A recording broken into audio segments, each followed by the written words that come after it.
Good morning friends. आज के इस लेक्चर में हम लोग डिस्कस करने वाले हैं basics of C programming language, यानी सी लैंग्वेज के फंडामेंटल्स क्या क्या हैं।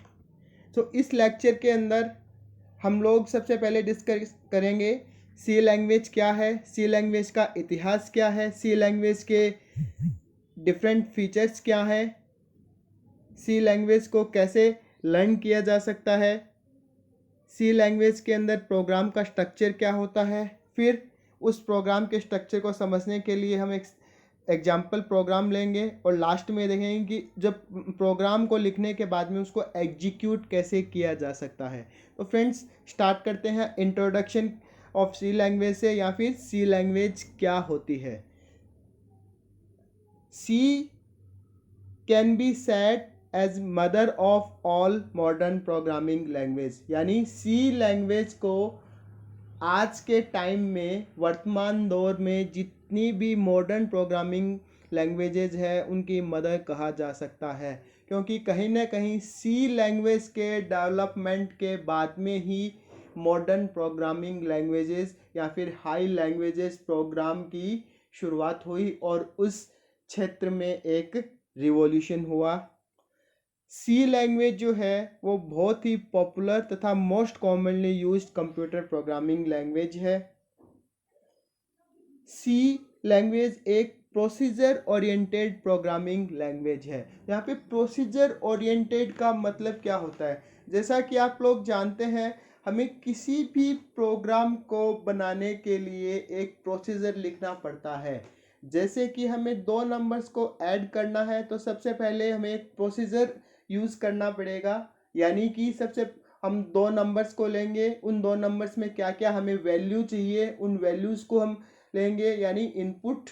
उसके बाद में एक तीसरे वेरिएबल के अंदर उन दोनों नंबर्स को ऐड कराएंगे और उस नंबर को और जो रिजल्ट है उसको डिस्प्ले करा देंगे। तो ये अपने आप में हुआ एक प्रोसीजर दो नंबर्स को ऐड करने का। इसी टाइप से हमें कोई और टास्क परफॉर्म करना है, जैसे कि हमें ये देखना है कि इसमें से सबसे बड़ा नंबर कौन सा है, तो अपने आप में ये एक अलग टास्क हो गया, तो इसके लिए एक प्रोसीजर हो गया। तो सी लैंग्वेज जो है वो एक प्रोसीजर ओरिएंटेड प्रोग्रामिंग होने का मतलब यही हुआ, इसके अंदर जो सबसे ज़्यादा ध्यान है वो प्रोसीजर्स को डेवलप करने पे दिया जाता है, यानी कि टास्क को परफॉर्म कैसे किया जाए, इसलिए इसको प्रोसीजर ओरिएंटेड लैंग्वेज भी कहा जा सकता है। सी लैंग्वेज को एक मिड लेवल प्रोग्रामिंग लैंग्वेज भी कहा जा सकता है। अभी तक हम लोग लो लेवल और हाई लेवल लैंग्वेजेस के बारे में पढ़ चुके हैं। चूंकि सी भी एक हाई लेवल लैंग्वेज है, फिर भी इसको मिड लेवल लैंग्वेज क्यों कहा जा सकता है, इसका सीधा सा रीज़न ये है कि सी लैंग्वेज के अंदर हम लोग कुछ इस लेवल पे प्रोग्रामिंग कर सकते हैं, लो लेवल जो फंक्शंस उसमें जो डिज़ाइन कर सकते हैं जो कि ऑपरेटिंग सिस्टम तक को बनाने में काम आ सकते हैं। ऑपरेटिंग सिस्टम की लाइब्रेरीज़ को डायरेक्टली उसके अंदर जो भी अपने पास में फंक्शनैलिटीज़ अवेलेबल होती हैं उनको कोड करने में भी सी लैंग्वेज काम आ सकती है, इसलिए सी लैंग्वेज को मिड लेवल प्रोग्रामिंग लैंग्वेज भी कहा जा सकता है।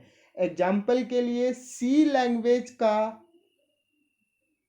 आविष्कार ही यूनिक्स ऑपरेटिंग सिस्टम को डेवलप करने के लिए हुआ था।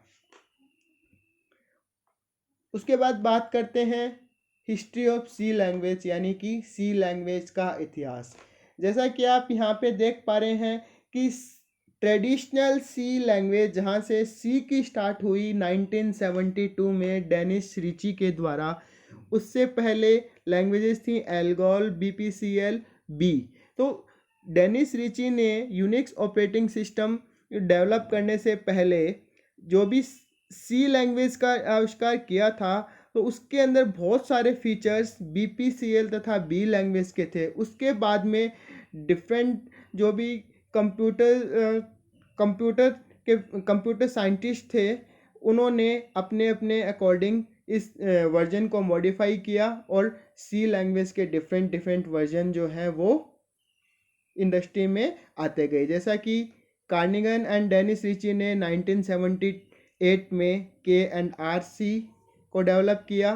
फिर ANSI कमेटी ने 1989 में ANSI को डेवलप किया। फिर ISO कमेटी ने ANSI ISO-C 1990 में, और फिर उसके बाद में 1999 में C99 आया जिसको स्टैंडर्डाइजेशन कमेटी ने डेवलप किया। तो ये दोस्तों ये था सी लैंग्वेज का इतिहास।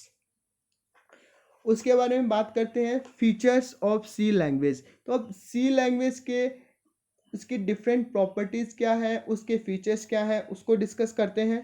तो यहाँ पे जैसा कि आप लोग देख पा रहे हैं, सबसे पहला फीचर है सिंपल।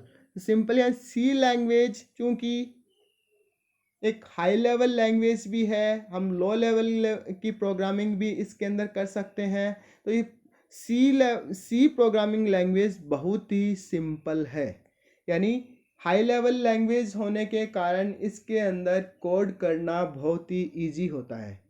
उसके बाद में सी जो है, सी लैंग्वेज के अंदर लिखे हुए प्रोग्राम पोर्टेबल होते हैं।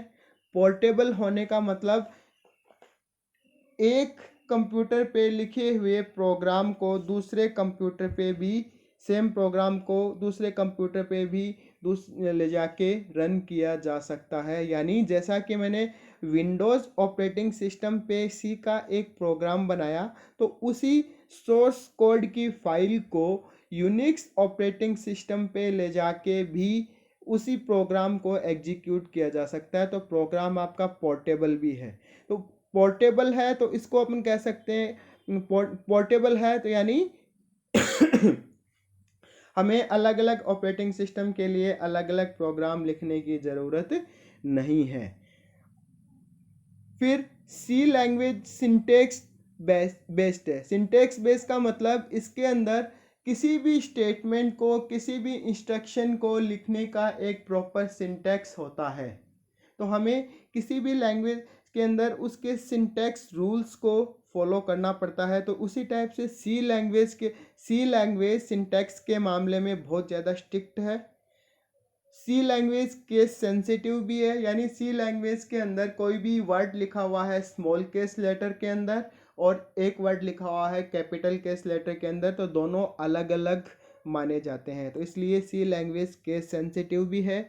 सी लैंग्वेज के अंदर किसी भी प्रोग्राम का एक पर्टिकुलर स्ट्रक्चर होता है, इसलिए ये स्ट्रक्चर ओरिएंटेड भी है। प्रोग्राम का स्ट्रक्चर क्या होता है वो हम नेक्स्ट स्लाइड में अपन देखेंगे। तो स्ट्रक्चर ओरिएंटेड होने का मतलब है कि सी लैंग्वेज के अंदर सबसे पहले जैसे आपका डॉक्यूमेंटेशन सेक्शन होता है, उसके बाद में हम फाइल्स को इंक्लूड करते हैं, मेन फंक्शन को डिफाइन करते हैं, इस टाइप से एक स्ट्रक्चर बना हुआ है, तो उस स्ट्रक्चर को फॉलो किया जाता है। सी लैंग्वेज एक मिडिल लेवल लैंग्वेज है, ये हम ऑलरेडी डिस्कस कर चुके हैं, क्योंकि सी लैंग्वेज के अंदर हम हाई लेवल लैंग्वेज जैसे फीचर्स भी हैं। हाई लेवल लैंग्वेज प्रोग्राम को भी डेवलप किया जा सकता है, एप्लीकेशन प्रोग्राम्स को भी इसके अंदर डेवलप किया जा सकता है। तो सिस्टम लेवल के प्रोग्राम को भी सी लैंग्वेज के अंदर डेवलप किया जा सकता है, इसलिए सी लैंग्वेज जो है वो आपका मिडिल लेवल लैंग्वेज है। सी लैंग्वेज के अंदर पॉइंटर्स का भी यूज होता है। यानी पॉइंटर्स अपने आप में एक ऐसा वेरिएबल है जो किसी दूसरे वेरिएबल का एड्रेस होल्ड करता है, यानी दूसरे वेरिएबल को पॉइंट करता है। यानी पॉइंटर के यूज से सी लैंग्वेज के अंदर मेमोरी को मैनिपुलेट करना मेमोरी को एक्सेस करना बहुत ही ईजी होता है। सी लैंग्वेज के अंदर जो भी आपका प्रोग्राम है वो सी लैंग्वेज प्लेटफॉर्म डिपेंडेंट है। प्लेटफॉर्म डिपेंडेंट होने का मतलब ये होता है कि सी लैंग्वेज विंडोज़ ऑपरेटिंग सिस्टम के अंदर जो सी लैंग्वेज के प्रोग्राम को रन करने के लिए जो आपका सॉफ्टवेयर है वो डिफरेंट है, और यूनिक्स ऑपरेटिंग सिस्टम पे प्रोग्राम को रन करने के लिए उसका सॉफ्टवेयर डिफरेंट है। तो जो सी लैंग्वेज का प्रोग्राम विंडोज़ ऑपरेटिंग सिस्टम पे एग्जीक्यूट होता है वो EXE की फॉर्म में एग्जीक्यूट होता है, तथा यूनिक्स ऑपरेटिंग सिस्टम में उसका एग्जीक्यूटेबल फॉर्मेट कुछ डिफरेंट होता है। तो इसलिए सी लैंग्वेज जो है वो प्लेटफॉर्म डिपेंडेंट है। सी लैंग्वेज कंपाइलर बेस्ड है, यानी एक कंपाइल्ड लैंग्वेज है। जैसा कि हम लोग देख चुके हैं, सी लैंग्वेज के प्रोग्राम को एग्जीक्यूट करने से पहले उसको कंपाइल करना पड़ता है, जिसके लिए एक कंपाइलर की आवश्यकता होती है। फिर सी लैंग्वेज के प्रोग्राम जो हैं वो मॉड्यूलर होते हैं। मॉड्यूलर होने का मतलब सी लैंग्वेज के अंदर कोई भी हम सॉफ्टवेयर डेवलप करते हैं या फिर कोई भी लार्ज प्रोग्राम बनाते हैं तो उसको छोटे छोटे टुकड़ों में छोटे छोटे प्रोग्राम या प्रोसीजर्स फंक्शंस बना के उनको हम एक साथ आपस में लिंक कर सकते हैं। तो इसलिए सी लैंग्वेज जो है वो मॉड्यूलर भी है। सी लैंग्वेज बहुत ज़्यादा फास्ट एंड एफिशिएंट भी है।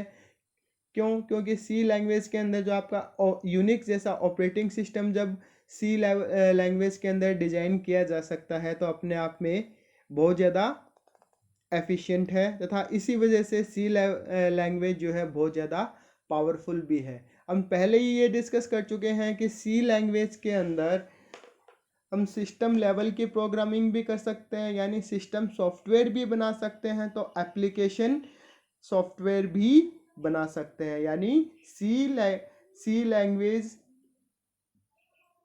इन दोनों टाइप के सॉफ्टवेयर को बनाने की फैसिलिटी हमें देता है। तो ये दोस्तों ये थे सी लैंग्वेज के फीचर्स। उसके बाद में बात करें सी लैंग्वेज को कैसे लर्न करें।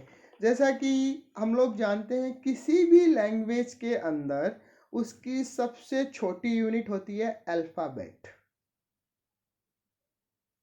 यानी जैसे इंग्लिश लैंग्वेज की बात करें तो इंग्लिश अल्फ़ाबेट के अंदर ए से लेके जेड तक लेटर्स होते हैं। तो उन अल्फ़ाबेट के कॉम्बिनेशन से वर्ड बनता है, वर्ड के कॉम्बिनेशन से सेंटेंस बनता है और सेंटेंस के कॉम्बिनेशन से फिर पैराग्राफ बनता है। तो उसी टाइप से हम लोग यहाँ पे देख सकते हैं किसी भी प्रोग्रामिंग लैंग्वेज के अंदर उसका जो सबसे स्मॉलेस्ट यूनिट होता है वो होता है उसका कैरेक्टर सेट। यानी सी लैंग्वेज के अंदर जब हम बात करें तो सी के अंदर कैरेक्टर सेट में आपका स्मॉल ए से स्मॉल जेड, कैपिटल ए से कैपिटल जेड अल्फ़ाबेट हो गया, स्पेशल सिंबल्स जैसे कि @ सेमीकोलन, कोमा, ऑपरेटर्स हो गए, ऑपरेटर सिंबल्स हो गए, तो इस टाइप डिजिट्स हो गए। तो ये सारे के सारे सी लैंग्वेज के अंदर एक इनपुट अल्फ़ाबेट है।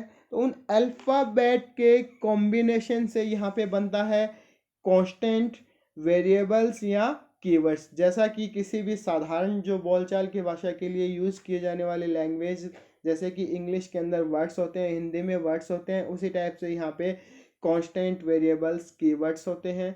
उन सब से बनता है फिर आपका इंस्ट्रक्शन, और इंस्ट्रक्शन यानी स्टेटमेंट। उन स्टेटमेंट्स को एक पर्टिकुलर या फिर इंस्ट्रक्शंस को एक पर्टिकुलर ऑर्डर में अरेंज कर दें तो उससे बनेगा एक प्रोग्राम।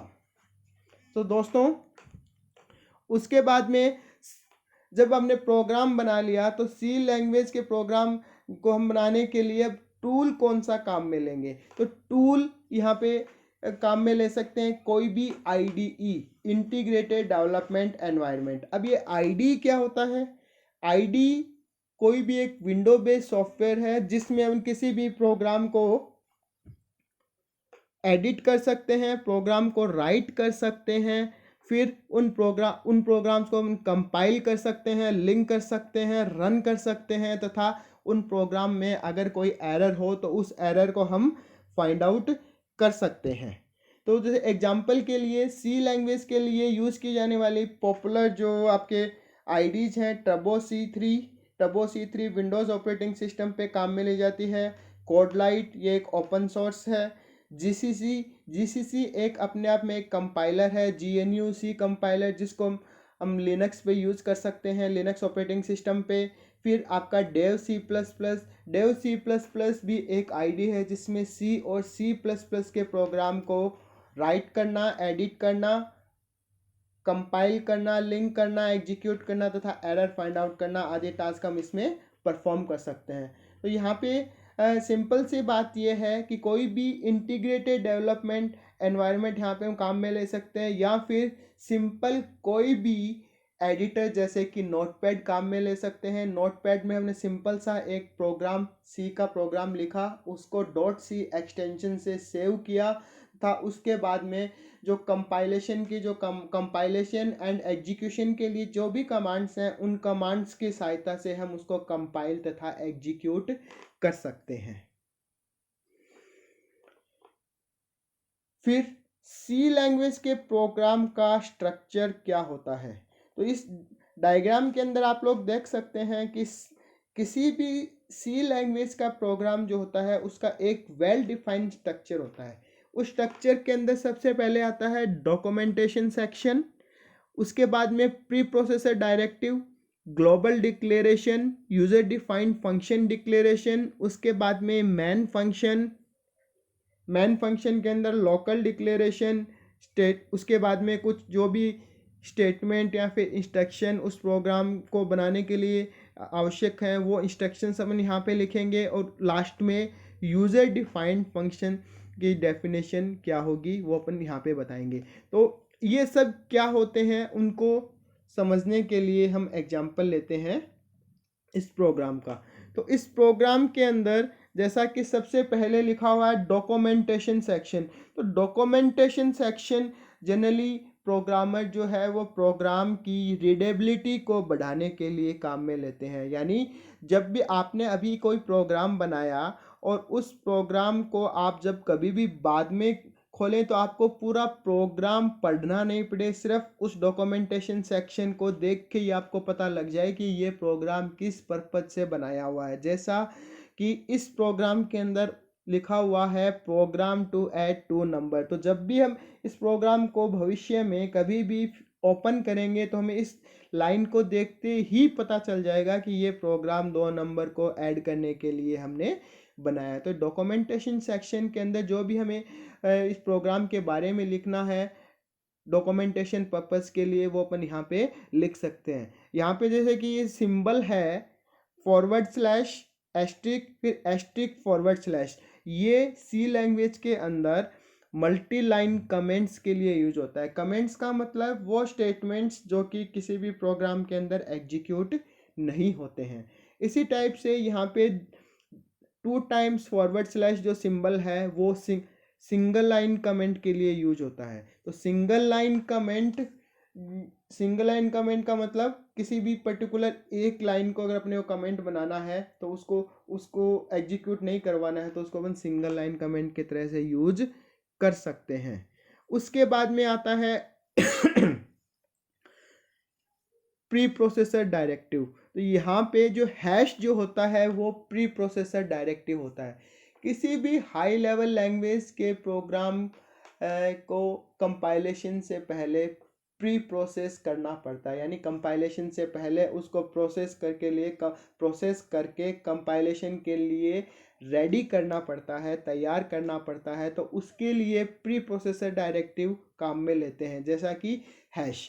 तो यहाँ हैश जो है वो प्री प्रोसेसर डायरेक्टिव है। उसके बाद में लिखा हुआ है इंक्लूड stdio.h, तो .h एक्सटेंशन से जो भी फाइल होती है वो फाइल हेडर फाइल होती है।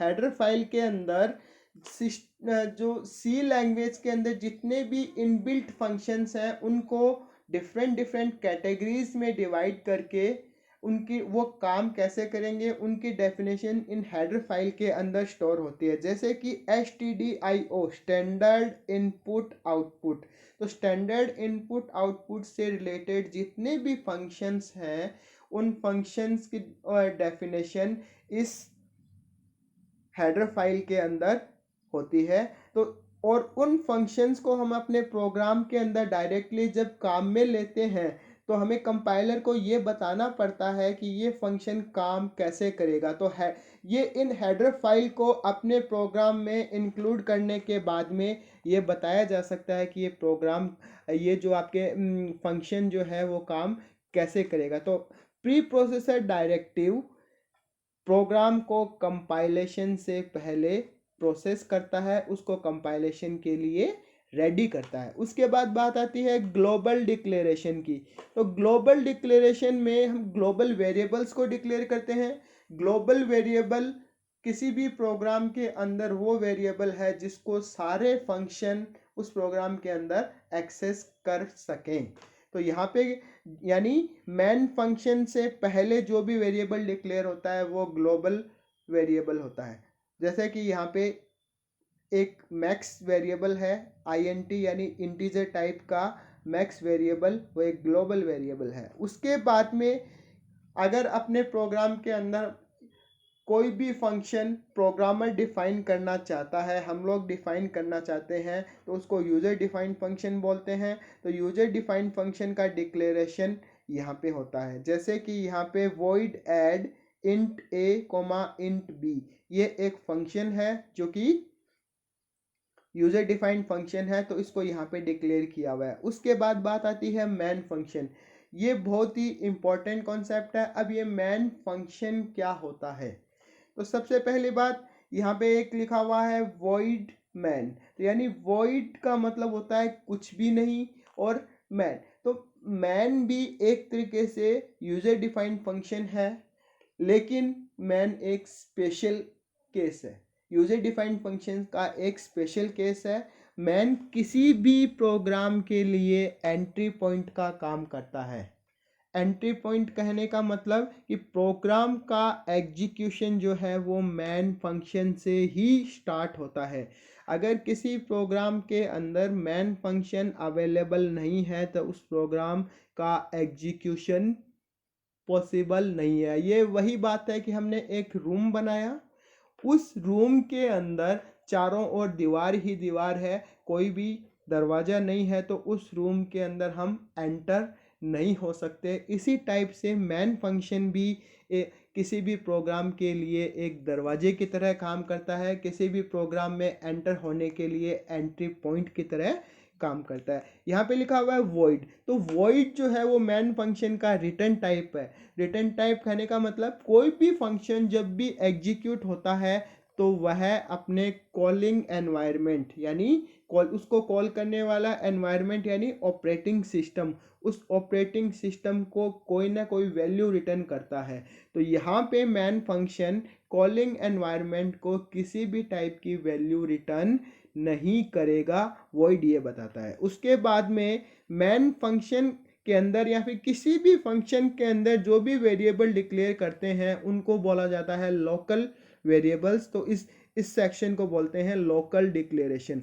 लोकल डिक्लेरेशन के बाद में हमें जो भी टास्क परफॉर्म करना है उसके लिए हम इंस्ट्रक्शंस लिखेंगे, वो सब अदर डिक्लेरेशन सेक्शन में आएंगे। उसके बाद में लास्ट में ऊपर हमने जो यूज़र डिफाइंड फंक्शन को डिक्लेयर किया था उस फंक्शन को डिफाइन करने के लिए मैन फंक्शन के बाद में उसकी डेफिनेशन यहाँ पे हम लिख सकते हैं। तो ये हुआ पूरे एक सी प्रोग्राम का स्ट्रक्चर।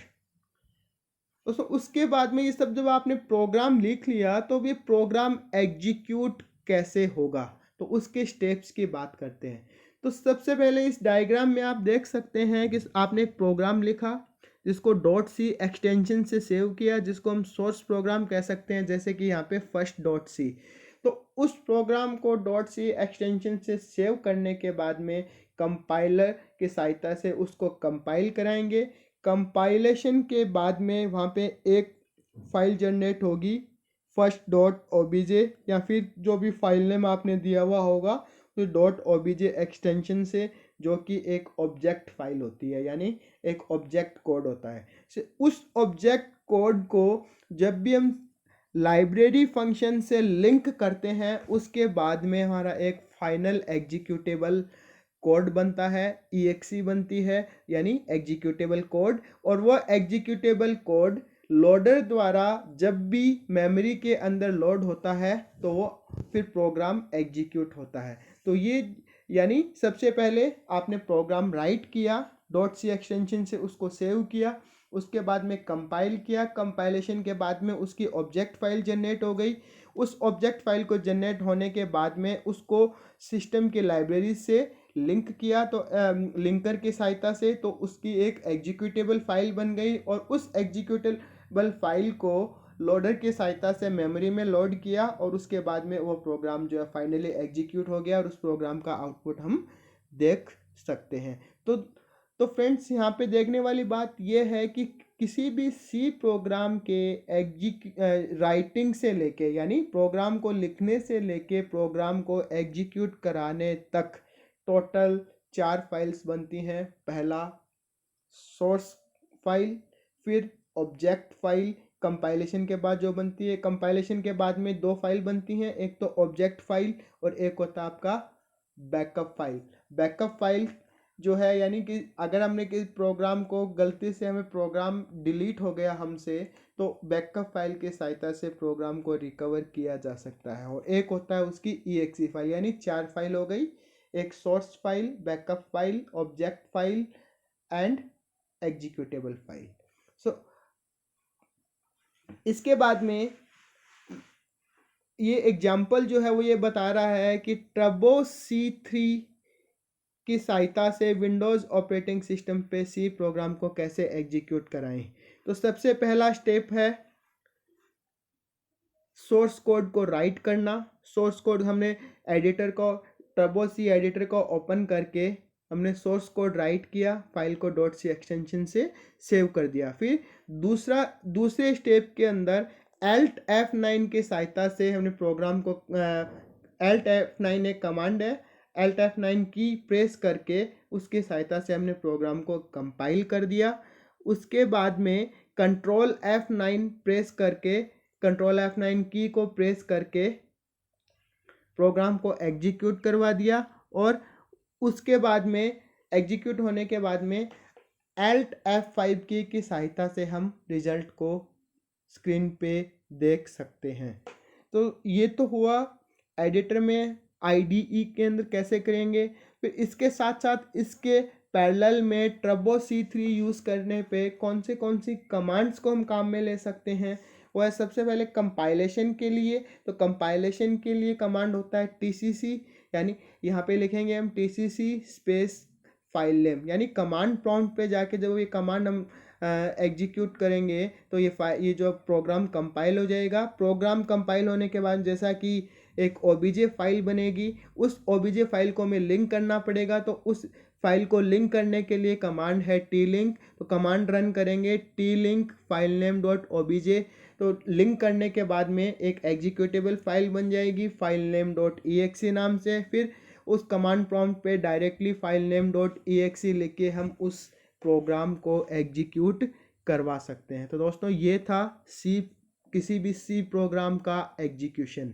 तो आज के इस लेक्चर में हम लोग डिस्कस कर चुके हैं सी प्रोग्रामिंग के बारे में, उसके फीचर्स के बारे में, हिस्ट्री के बारे में, सी प्रोग्राम को हम लिखें कैसे, सी प्रोग्राम को हम एग्जीक्यूट कराने के लिए टूल्स कौन से काम में लेते हैं, सी प्रोग्राम का स्ट्रक्चर क्या होता है, और लास्ट में सी प्रोग्राम को एग्जीक्यूट कैसे करवाएं। धन्यवाद।